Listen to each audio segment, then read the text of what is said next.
The church felt colder than winter, a chill that rose from the marble and climbed into my jaw until I had to bite down to keep it from trembling. A handful of relatives hovered around the casket as if proximity could count as love. Their whispers, a low, poisonous drone that kept repeating the same verdict: cruel old miser died as he lived alone.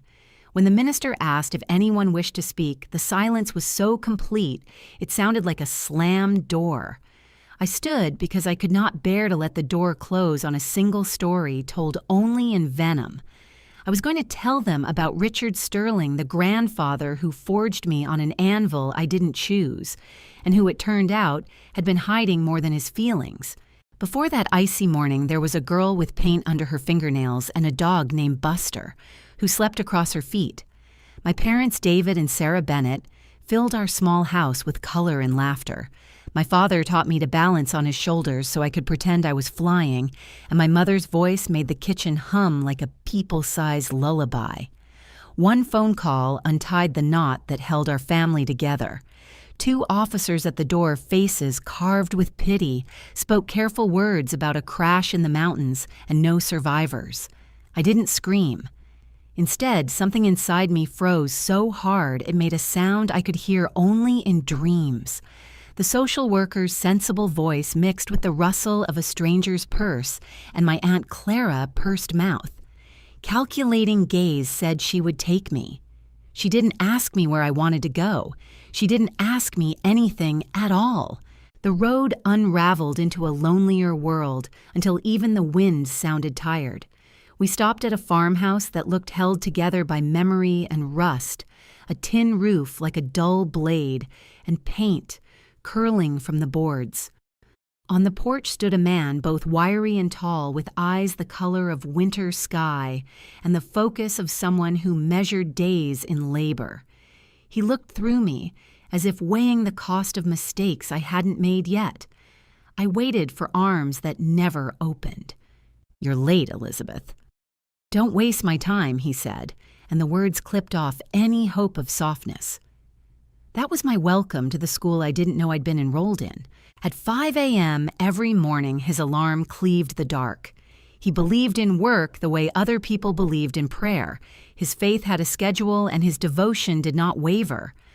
My room held a bed, a desk, and a window that framed the barn.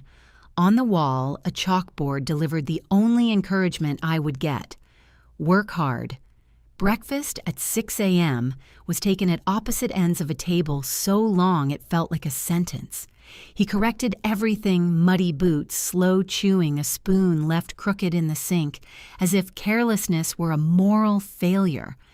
Once, when my blistered hands shook from shoveling manure, and I dared to whisper that they hurt, his stare cut the air. Pain, he said, wasn't a reason to stop. It was proof you were moving. Grief and labor braided themselves into a rope I climbed because there was nowhere else to go. I fed pigs, scrubbed floors, and learned the patient arithmetic of chores. Every small task added up to a day that ended with a kind of exhausted sleep, where crying felt like a debt I couldn't afford. When I forgot the dishes, once he stood in my doorway with an old leather strap, not striking but slicing the air with its whistle, a sound that said failure would not be tolerated. I washed plates in water so cold it bit, and if tears fell, they were just another spill to clean. Time, though, has a way of turning even a prison into a classroom when your heart is stubborn enough. I began to recognize his lessons, the strict clock that taught me to meet moments instead of chasing them. The roof he repaired in a snowstorm while I begged to wait until morning, his hammer steady as breath. The frugality that made him wrap bread ends and pocket-bent nails as if waste were a theft committed against your own future. He kept a tiny ledger where every expense, no matter how mean, earned a line. When I spilled fresh milk, he didn't shout. He looked at the white pool and said it was sweat turned to loss.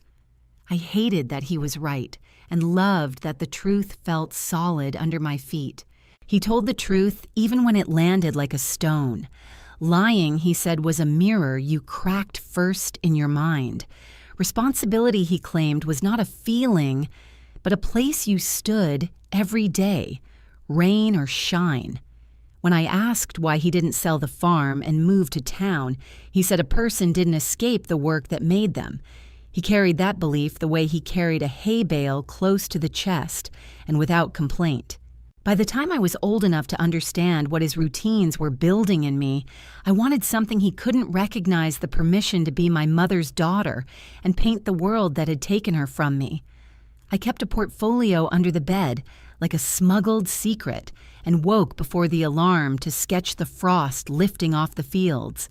At night, I finished my homework and patched jeans and counted change in a jar until responsibility and dreams sat across from each other like wary guests at the same table.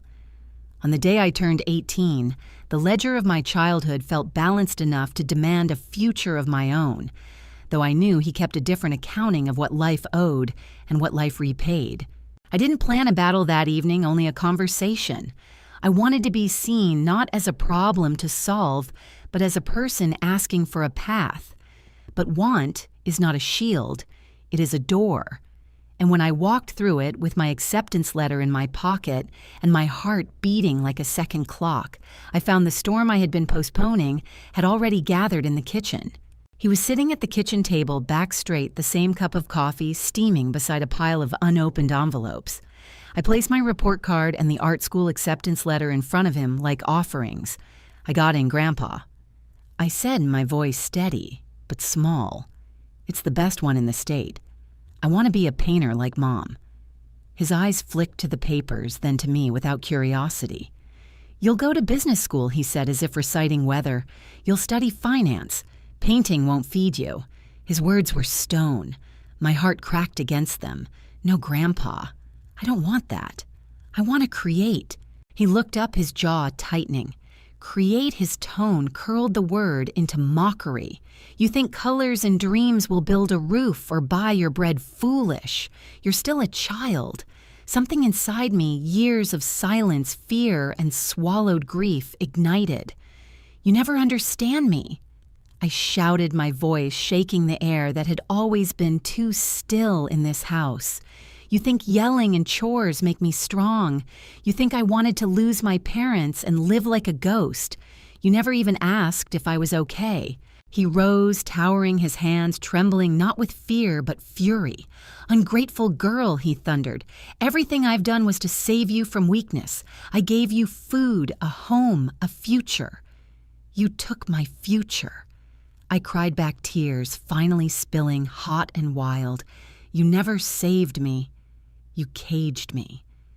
The silence that followed was heavier than any storm. Then he pointed toward the door. "You want freedom? Go. But don't come crawling back when the world eats you alive." The words hit like a verdict. I stared at him, saw the same unyielding gray in his eyes that had watched me scrub floors, and for the first time I hated it. I packed that night just a few clothes, my mother's photo, and my sketchbook, and walked into the cold. The gravel road stretched endlessly under a bruised sky. Wind cut through my jacket. Anger burned hot enough to keep me moving until exhaustion smothered it. By dawn, I sat under a lonely oak tree, shivering. The quiet pressed on me until his voice echoed in my head again. "If you start something, finish it. Work doesn't wait for weather." I hated that even now his words guided me. Slowly, I stood. The shame of what I'd said, of what I'd done, crawled up my throat. I was still his student, even in rebellion. When I returned, light was leaking over the fields. I rehearsed the apology I'd give, the humility I'd force into every word. I'd tell him I'd go to business school, that I was sorry for everything. But the farmhouse was silent. Too silent. The clock that marked every second of our lives had stopped. I found him on the kitchen floor, his ledger fallen open beside him. His eyes, those relentless eyes, were closed. I dropped to my knees, calling his name until my voice broke. The doctor said it was a stroke. Quick, quiet. I refused to believe a man so unyielding could just stop. 3 days later, the church filled with family I barely recognized. Aunt Clara wore black silk and false grief. My cousins whispered about inheritance, about the old miser who had left nothing but dust and debts. I wanted to scream to make them understand he was not simple cruelty wrapped in skin, but I didn't yet know how to explain the kind of love that hides behind iron. When the minister asked if anyone wished to speak, heads lowered. No one moved. The silence was unbearable. My legs carried me forward before my mind caught up. "I'm Elizabeth," I said, voice trembling his granddaughter. I looked at the coffin, the polished wood that now held the man who had never given a hug, but had given me something harder and truer. He was strict. I began hearing soft snickers ripple through the pews. He scolded me for every mistake, made me wake before dawn, never said a kind word. Aunt Clara smirked satisfied, but I wasn't finished, and yet I said louder now he taught me to wake up when life wanted me asleep. He taught me that discipline is freedom, that perseverance builds walls stronger than comfort. He taught me not to waste anything, not time, not effort, not truth. He wasn't gentle, but he was steadfast. And that kind of love isn't warm, but it lasts. The church was silent again, but this time it wasn't mockery, just quiet. When I returned to my seat, a man in a gray suit approached me. "Elizabeth Sterling?" he asked softly. I nodded. "Robert Thompson, your grandfather's lawyer." Every eye in the room turned. According to Mr. Sterling's will, he said, pulling a thick folder from his briefcase, "You are his sole heir." The air vanished from my lungs. Murmurs swelled. Clara stood face red, shrieking, "That can't be true. He had nothing." But the lawyer only shook his head. "Your grandfather was a private man, Miss Sterling. He owned extensive investments, land stock holdings worth several $billion." The room exploded. My world tilted. I could only stare at the casket, stunned. The man who counted every penny had been richer than all of them combined. Then the lawyer handed me a small leather journal. He asked me to give you this personally. He said it mattered more than anything else. My fingers shook as I opened it. The first line, written the day after my parents' death, read, "I don't know how to raise her. I only know how to build things, not people." My breath caught. Each page was filled with short notes, fragments of a man learning too late how to love. "I fear she'll hate me. I hope she'll survive." The final entry. "She wants freedom. I understand. I love her, but don't know how to say it. I only want her strong, so no one can hurt her." Tears blurred the ink. In that moment, everything he'd done, every order, every lesson, every cold silence cracked open to reveal the truth. His love had never been absent, only buried under duty. I sat there clutching the journal as if it were a lifeline, my tears dripping onto the worn leather. For the first time, I understood him not as the tyrant I'd believed he was, but as a man who'd been taught that tenderness was weakness. His love had been forged in hardship, hammered into discipline and silence, because that was the only language he knew. Every early morning, every harsh word, every withheld embrace had been his way of preparing me to face a world that would not care about my grief. I had hated him for building walls around me, never realizing he was teaching me how to stand when everything else fell apart. After the funeral, I returned to the farmhouse alone. The house felt both emptier and heavier, filled with echoes of his footsteps and the soft ticking of a clock that had started again, as if time itself refused to stop for sorrow. I opened the ledger, still lying on the table, the pages neat and unwavering. He had recorded everything, every penny spent, every crop harvested, every day worked. At the very bottom of the last page, written in his tight handwriting, were 4 words: "Take care. Be strong." I ran my fingers over them, feeling their quiet power settle into me. Days passed, and the vultures of family descended. Clara called, pretending concern, fishing for details about the inheritance. I said nothing. They didn't deserve to know that the man they mocked had lived as simply as he did not, out of greed but principle. The money meant little compared to what I'd found in his journal. That book had become my compass. I began to see that he'd left me not wealth to spend, but wisdom to live by. Still, I couldn't stay there forever. The farm, though sacred, was a museum of ghosts. I took only what mattered: the journal, the ledger, and the memory of his voice saying, "You start something, you finish it." The rest, the acres, the equipment, the accounts, I left in the lawyer's care while I decided what to do next. I applied to a business school in a neighboring state. It was what he'd wanted, and for the first time, it didn't feel like surrender. It felt like respect. I wanted to understand his world, the one built on logic, numbers, and endurance. The acceptance letter arrived on a gray morning, and as I packed, I placed his journal at the top of my suitcase. It felt like taking him with me. College was another battlefield. While others partied, I worked shifts at a coffee shop, saved every dollar, and studied late into the night. There were times I failed, times I wanted to cry or quit. But each time I opened his journal, I found a fragment of strength waiting for me. Work doesn't wait for weather. Lying is lying to yourself. Finish what you start. Those words became my armor. By 22, I graduated with honors, not because I was gifted, but because I had learned the one truth he'd spent his life drilling into me. Persistence outlasts everything.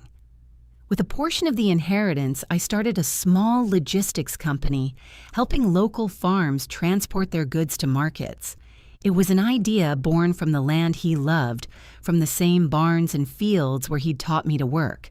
The beginning was brutal. Broken trucks, delayed payments, sleepless nights, but each setback felt familiar, like an echo of those farm mornings at 5 a.m. when quitting was never an option. Slowly, the business grew, and as it grew, so did I.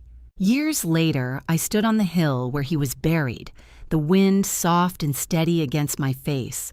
The grave was simple, just like him. No grand monument, no marble angels. I brought a bouquet of daisies, my mother's favorite, and laid them gently at the base of the headstone. "You were right, Grandpa," I whispered, "about the world, about strength, about me." I told him about the company, about how it was thriving, about how I'd finally bought a small house of my own. I told him I had begun painting again only on Sundays when the world was quiet, and that some of my art now hung in local cafes. "I didn't give up on that part of me," I said softly. "You taught me not to give up on anything."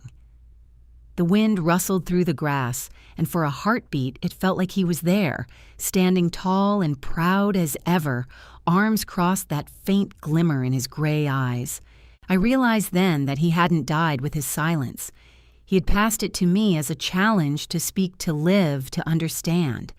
His wealth wasn't in the billions written in bank statements, but in the lessons etched into my bones: discipline, perseverance, thrift, responsibility, honesty.